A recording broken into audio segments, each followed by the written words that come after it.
Ivan? 3 plus 3 equals 9? Napakabobo mo naman. Isa pa nga. 2 plus 3. 4?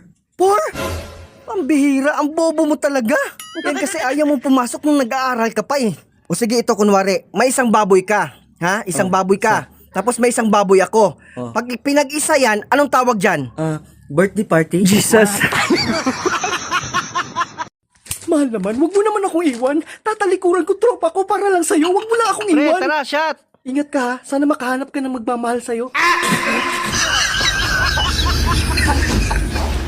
Anong masasabi mo? Yun po. Huwag po kayong magagalit dun sa mga taong naninira sa buhay nyo o pinagchichismisan yung pagkatao nyo. Dapat nga magpasalamat kayo Dahil sa dami-dami ng problema nila sa buhay nila at bahay nila, inuuna kayo. Priority kayo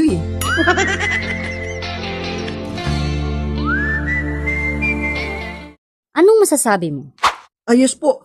Pabor na pabor po ako sa panukalang mabigyan po ng sahod yung mga chismosa at chismoso.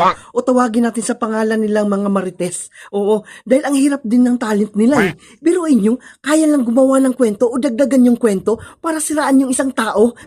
Kaya pabor po ako na magkasahod sila.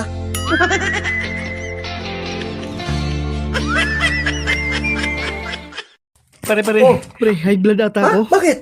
Masakit bato ko eh. Nako, makinig ka sa akin. Oh. Uminom ka ng isang basong tubig. Tapos, umupo ka na nakaangat yung dalawang paa mo. Pare, effective ba yan? Ay, oo, effective yan. Makakapahinga ka, makakainom ka ng tubig. Paano yung high blood? Ay, tarantado. High blood ka pa rin. Pare, Alam ko na ang sekreto ni Ate Vicky kung ba't masarap yung mga ulam na binibenta niya sa kanto. Ganun ba? Oo. Paano mo nalaman? Kasi bumili ako sa kanya, sabi ko, te, wala bang dagdag? Nagalit, sabi niya. Anong dagdag? Ang mahal-mahal na ng gasolina ngayon. Kaya pala masarap kasi may halo pa ng gasolina.